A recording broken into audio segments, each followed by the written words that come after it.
Good day and welcome to Ellwood City Sports. I'm your host, Thad Sturgeon, alongside Brad WINDHORST. And we come to you today from Helling Stadium, where we're in week 3 of the WPIAL sports season, if you will. Today, our show, we're going to talk about the information we have and just a way to update you, our viewers, on what's going on in Ellwood City sports. First off, we're going to talk about football. The football season off and running, having 3 games in, and maybe a bit disappointing to this point. I think it's fair to say the team is 0-3. They've played some good teams in Beaver Falls, Sarah Catholic, and New Brighton, but just coming up short in all 3 of them. Our first game was week 0. That's brand new this year. We talked about that in our fall preview show. Adding Beaver Falls was a great idea. It was great on paper. It got some new guys in there, got some experience, and allowed people to get some time that may not get it during the season, hopefully for next year. Week 0 did not end in our favor. It was 41-0, but it was 19-0 at halftime, yes, with the starters. They did give up 22 in the second half, but that was playing second string, third string. So people who have not had game time experience until that game. A lot of freshmen got playing time, under the Friday night lights. So it was a good experience for them. And they went into the game knowing that they were going to play the starters in that first half and then finishing out basically a JV squad at that point. Then came home here the second week to play Sarah Catholic, a team that traveled here from down around McKeesport. You said a keyword, Catholic, which means it's a Catholic private school that can recruit and all that kind of stuff. But correct. And that game ended with a loss for the Wolverines, 24-14. Game, I guess, statistically, and you can see all the stats at ecwolverines.com from each game. The Wolverines were able to move the ball. And we're going to talk about this more as we recap all 3 of these games, the turnovers and penalties. And they really did in that game particularly. They played a team that was bigger. They played a team that was faster. And they held with them pretty good between the 20s. Yeah. The defense, like you said, stepped up like crazy. The offense was moving the ball. They relied on defense in that moment. And they played well. It just didn't finish in our favor. Yeah, and just about able to finish them drives. There were some costly penalties as they were moving the ball, and Ryan Gibbons was running for his life a lot of the night, and able to get some passes done. But them 6, 8, 10-yard sacks for losses are drive killers. We see it. We see it in all phases of football, no matter what age you're playing at. And then finished up this past Friday against New Brighton. I was much more impressed with that team once I got to see them. On paper and record-wise, we've been talking about the standings each week. You can see those standings up on our website and everything. But each week, you can kind of separate teams periodically, who's going to be good and who's trending downward. And we had New Brighton as a win. A winnable game. Has a winnable game, a game where they should be able to score on offense, get points up on the board, and actually see that actual wing T offense and see the actual offense progress. That didn't necessarily happen, but it didn't work. We got yards. We're getting yards. It's just like you said. Penalties, drive killers. So they're gaining 40, 50 yards, and they're getting near the red zone. Penalty, 5 yards back, 10 yards back. And costly penalties that just it ends drives. And in that game, 2 things. Second play of the game was a 65-yard. Ooh, no, 81. Or 81. That was in the first half. The first play of the game, an 81-yard pass play that goes for a touchtown for New Brighton. And the very first play at halftime. The first play they had the ball at halftime. I believe it was the second play was a 65-yard touchdown pass. So, with a score of 30-13. 14 of those points came on basically one drive. Yeah, the first drive, one-play drives. The first drive was 2 plays, was an incomplete pass, then the 81, and in the very first play on offense, because it was a touchback in the end zone, and so in 3 plays you had 81 yards, a 14-point swing, and a 14-point swing. So, and your deficit losing by 17. Nonetheless, they lost the game. Statistically, another game they played well. When you look at the first 3 games, that point differential, opponents 95, Ellwood City 27. and Ellwood City not scoring their first offensive touchdown, or just two offensive touchdowns till game 3, kind of tells the story on why you see that point differential. Yeah, the scoring on the year so far in that Sarah Catholic game, we had 2 defensive with a 30-yard touchdown by Petrelli and then a 34-yard fumble recovery by Cunningham. Colton So Cunningham. both fumbles in return for touchdowns in Sarah Catholic. The third game against New Brighton were both offensive rushing touchdowns. Correct. You had Petrelli on a 4th and 1 from the 2-yard line. Banged it in. We were afraid because it almost looked like he was going to get tackled Right, and in he the backfield, bounced it out. outside and whatnot. And then Donovan Chambers from 24 yards out scored. All right. And in that game, Donovan did go over the 100-yard mark. Yes. Ended up with 115. So as we said, they're getting them chunk plays. They're grinding them out. They're getting yards.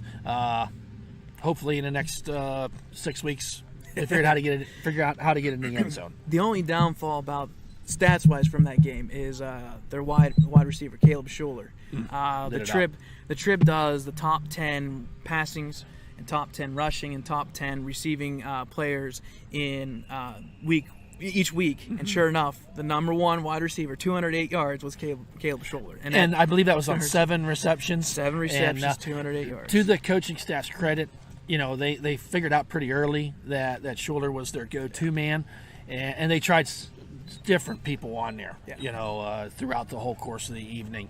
And when guy gets that, we didn't even talk about, I believe there was 2 pass interferences that the guys were covering him.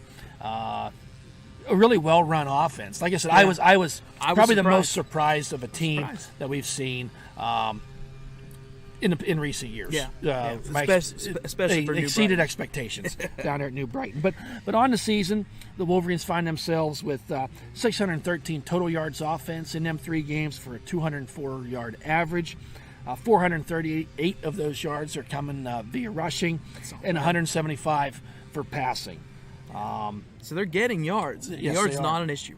If you look back in the 3A, yards came at a premium. There was It games that rough. we were in double digits. Couldn't break the 100-yard mark. Yeah. So they're getting them yards. Tough yards. They're tough yards, but there have been some big plays. There's been some long pass plays of 25 yards, 17. There's not been a one over 40 yet, but they're coming. Brady Welsh is having a good year receiving to this point. He has 7 receptions for 71 yards. That's a 10-yard average, which is good. bad. And Ryan Gibbons, although under heavy pressure in all 3 games, he's 16 for 37, and which is really, you're just below 50% For high school level, that's not bad. I know Ryan wants that to be higher. There's not been many times in them 16 that he's had a chance to set his feet because he's been running for his life. You have 2 seconds to get that ball out. But You're just not gonna one complete most of it. interception. Only 1 interception. That's, I think, something that you need to put an asterisk beside, too. You throw the ball 37 times with 1 interception. He's getting the job done there. 9.3-yard average on his passing. And talk about interceptions. We said turnovers are always key. Obviously, turnovers have been issues and penalties. When you look at turnovers, we're not saying the turnovers are number 1. Definitely penalties are number 1 Right, issue. they are. The turnovers are not too much of an issue because on the year we have 8 turnovers, but we also forced 8 turnovers. We have 8 takeaways. So that balances out. Now maybe it doesn't happen on the scoreboard. No. But at the same time, it's you're forcing the defense to be on the field a lot longer.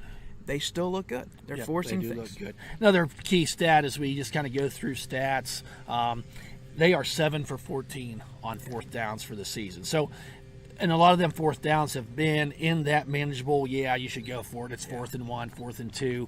But 7 of those times, that was ball over on downs. Yeah. So you talk about drive killers, you got to talk about the 7 drives we've seen so far this season that did not result in a first down. So, looking at next week's schedule, we've got, or in this case, this week's schedule, we're at Neshannock. They do have turf field. They have fairly nice field. It's relatively small compared to others that we've been to, but it's still a nice little location-wise. Neshannock comes into play 1-2. 1-1 overall. They're on the back end of the conference standings. They're actually technically in 5th, with Ellwood being in 7th. Now, it's only week 3. Correct. So a lot, or in this case, even week 2, if you want to say it for that reason, that are in the books. Some teams have 2 games, most of them have 3, but only 3 games in. You play 1 game, and then all of a sudden now you go from last you can to switch the you can second be from or 6th something to like second real Yeah. fast. But just to touch on a couple other things as the players go, Donovan Chambers is leading the team in rushing, 37 touches so far this year for 186 yards. And as I said, Brad Welsh leading receivers, 7 for 71, and he's distributed the ball around a fair amount. Don't have the exact numbers right here, but Ricky Petrelli's had some catches out of the backfield. Donovan Chambers, Rocco Sesti's a target as well. So we're they're getting the ball in variety of hands to try to get some momentum on the offense. And then I always want to mention defense.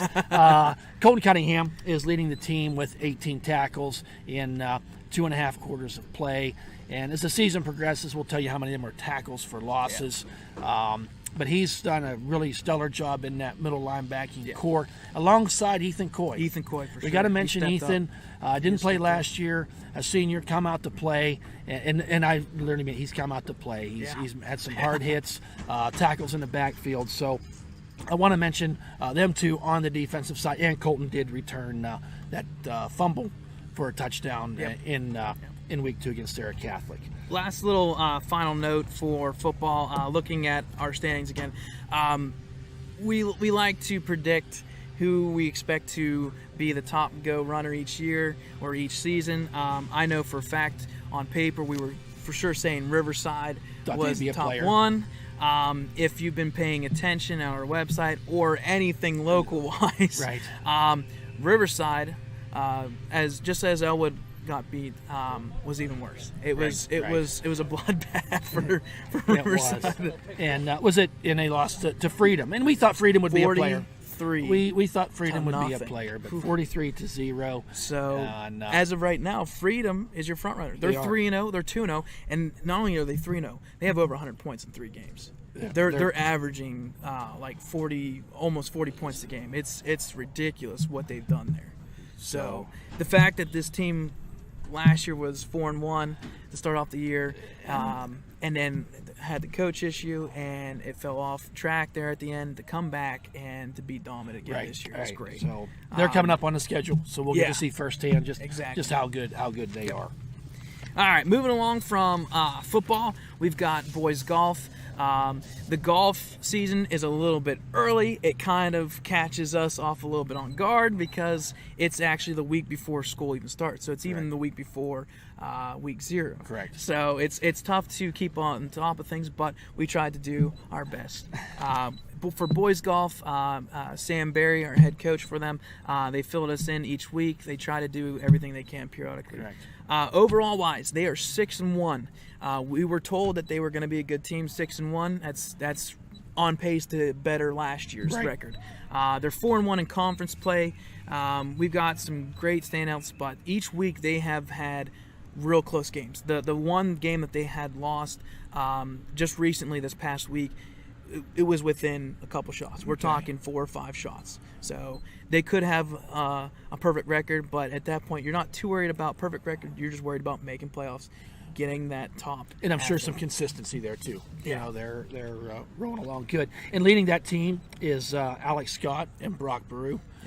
They're leading the way, shooting very, very low scores, along with Tyler Richards, Jake Alberts, and Joey Hudson. They're all in that 40 range, which if you're talking about a 9-hole course or par 36, shooting 40 to 42, 44 range on a daily basis, not only that, but each game or each match, that is very good numbers. Right. Very good news for the boys golf team and what Sam Berry's doing with them. And check out our website for the upcoming matches and schedule, and we'll keep you posted here on EC Sports as the season rolls along. I want to bring up girls golf. It's going on as well right now. They are 2-2 with wins against Hopewell and Seton LaSalle. And if I remember correctly, Seton LaSalle has a really strong program that we've talked about in our kickoff. You know how it's tough to go there and win, and they got the win there. So 2-2, off to a nice start. Leading on those teams are Molly McCummins, Caitlin Meehan, and Emily Baroni. So those are your top 3 go-getters on the girls golf side of things. Backside, you've got Jaden, Mackenzie, and Gina, and then we also want to include to mention Jenny Lynn. I'm getting Jeremy Lynn in my head there. So Jenny Lynn and manager Maddie McCommons. We'll get more information from them, but having a 2-2 or 500 record, there's a good chance. There's a good chance that playoffs may be something that we look into, or maybe we will be contacted about, and hopefully we make it there. The one little note I want to talk about this, and I know I don't want to cross paths on sports, but Seton LaSalle this year has been – Seton LaSalle is usually on paper a really good athletic sports team and school, and their football team suffering. We talked about the girls' golf, the boys' golf. It just seems like this year's a little bit off. Yeah, that's just too bad, isn't it? Yeah, right. So again, you can check out all the golf, the boys golf, girls golf. We're going to try and hopefully get into contact and see about possibly getting pictures and beyond just statistical. What we're talking about here today. Yeah. So, going from golf, we're going right into girls tennis. We talked about how they got new courts. They refinished the courts and everything, so they look real good. They look great. The team comes into play 2-2. They beat Beaver Falls to start the year, but more importantly, just recently, they beat Riverside. So, and if I'm correct, unfortunately, that was on a Friday night 2 weeks ago when we were at. Or not at. It was actually, if I'm correct, it was during Sarah Catholic. Okay. And sure enough, they played at 4 o'clock, and then we play here at 7 o'clock. Okay. So it was a tag team. But anytime you beat Riverside, in any sport, we're happy. That's a win. It's a win. So that's great. So gonna wrap up here talking about the girls volleyball team. And information we have on them is they are 3-1.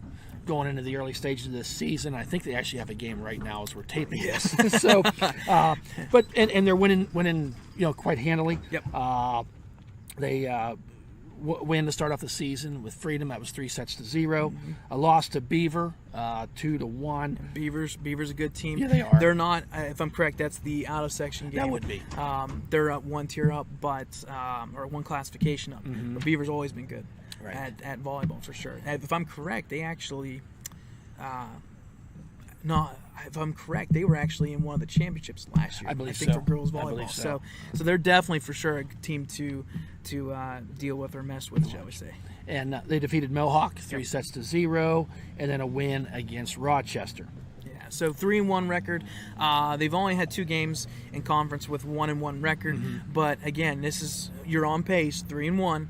Last year, they made playoffs, lost in the first round, but they had a below 500 season. This is looking on paper right now. We're trending somewhere. Right. We're trending somewhere good. If you get the opportunity to go watch any of these sports, we encourage you to do so. That the girls volleyball team, led by a group of seniors on there, that I think have. And I know their expectations are high. They're very competitive girls. They have a very competitive coach. They were in the 2018 Moon Tournament just here within the last week. And Mia DeCaria, Ellwood's Mia DeCaria, made the all-tournament team. So congratulations to Mia, and continued success on the volleyball court. Before we sign off, if you do attend one of these games or matchups and you want to have your voice opinionated or your word of maybe you have the result or stats, if you want to get a hold of us, you can always contact us at our email account, which is through Gmail at EllwoodCityWolverines@gmail.com. Right. So not only do you have the website, you can submit things there. You can also just email Ellwood City. Right, and pictures. I mean, we would we'll welcome take anything. We would welcome anything. not long to as get it's not that we're appropriate. getting personal, but Brad and I do have other jobs, so we can't. We can't. We if we could, we would be at every sporting event, but unfortunately, we just cannot do that. But yes, forward to us. Shout out to the Pride of Ellwood City, the Lincoln High School Blue Band. Will be September 19th at 7 o'clock. The band festival at Newcastle Stadium. Yeah. The Taggart. Is that the stadium up there? Yeah, Taggart Stadium. Taggart Stadium. It's a fun night if you're into the bands. All the county bands will be there. I'm pretty sure Westminster College's I band believe Westminster will comes be to that down one. to perform at that as well. So if you get the opportunity, tickets can be bought at the gate or with Dr. Caldwell in the band room. Yep. So with that, we certainly do thank you for joining us here today. And I'm Thad Sturgeon alongside Brad Windhorst. and thank you for watching Ellwood City Sports. And as As always, go go blue. blue.